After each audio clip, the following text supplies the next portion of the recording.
इसके बाद हम लोग पढ़े कि वर्ण विच्छेदन क्या होता है।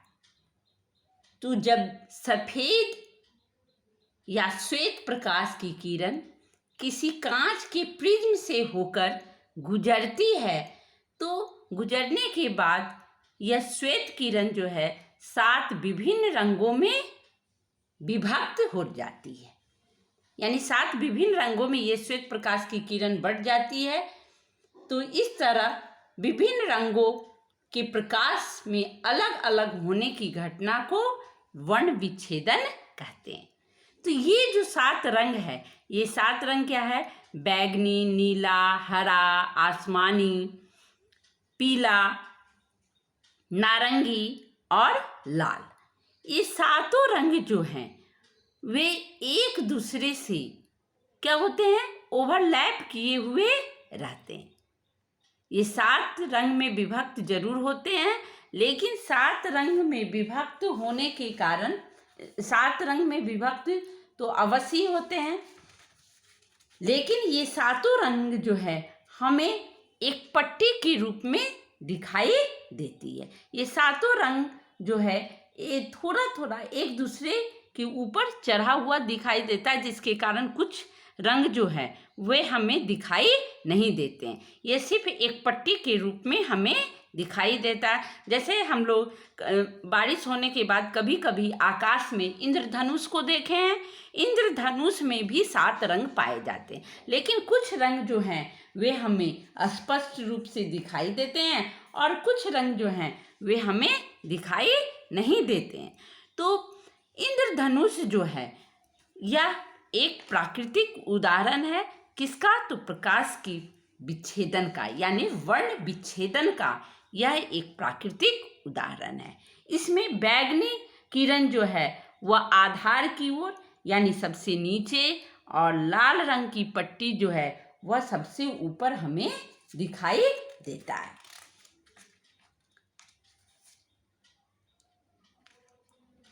अब वर्णपट जो है वह कितने प्रकार का होता है? तो वर्णपट 2 प्रकार का होता है, एक शुद्ध वर्णपट और एक अशुद्ध वर्णपट।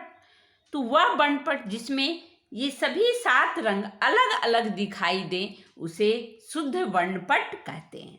और अशुद्ध वर्णपट किसे कहेंगे? तो वह वर्णपट जिसमें एक रंग की प्रकाश यानी श्वेत प्रकाश अन्य रंग की प्रकाश के ऊपर पड़कर, ये जब श्वेत प्रकाश निकल रही है प्रिज्म से, तो ये सातों रंग जो है वे हमें स्पष्ट रूप से दिखाई नहीं देती है। क्यों नहीं दिखाई देती है?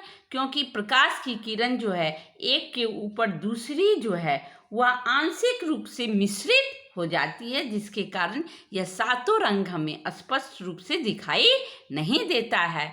तो इस प्रकार के वर्णपट को अशुद्ध वर्णपट कहते हैं। और अशुद्ध वर्णपट का ही उदाहरण क्या है? इंद्रधनुष है। इस ढंग का इंद्रधनुष जो है आकाश में हम लोग बारिश होने के बाद कभी कभी यह हमें दिखाई देता है। तो वर्ण विच्छेदन का आविष्कार किसने किया था? तो वर्ण विच्छेदन का आविष्कार 1666 ईस्वी में सर आइजक नामक वैज्ञानिक ने ही इसका आविष्कार किया था। अब हम लोग इसके बाद वर्णपट के बाद हम लोग जाने कि कुछ अदृश्य किरण भी होती है। हमारे वायुमंडल में कुछ अदृश्य किरण भी होती है। ऐसे तो किरण सभी अदृश्य हैं, लेकिन कुछ हानिकारक अदृश्य किरण भी होती हैं और जिसके प्रभाव से हमारे वातावरण में अनेक प्रकार का क्षति होता है। तो हम लोग तो ऐसे जानते हैं कि हमारा वायुमंडल विभिन्न स्तरों यानी 6 स्तरों से मिलकर बना है, लेकिन उसमें एक स्तर का नाम है ओजोन मंडल या ओजोन स्तर। इस स्तर से अति बैगनी किरणें जो हैं वे निकलती हैं और आप लोग तो जानती है ये किरण निकल रहा है तो प्रकाश क्या है? अदृश्य किरण है। तो ये किरण भी क्या होंगी? अदृश्य किरण होंगी। और अदृश्य भाग यानी जो भाग हमें दिखाई न दे। तो अति बैगनी किरण को हम लोग इंग्लिश में अल्ट्रा वायलेट रे भी कहते हैं। यह रे जो है सीधे आंखों पर पड़ने से आंखों के लेंस की भी हानि पहुंचती है और आंख में जो रेटिना होता है उस पर भी हानि होती है। इसके अलावा हमारे त्वचा पर भी अनेक प्रकार के चर्म रोग उत्पन्न कर सकते हैं।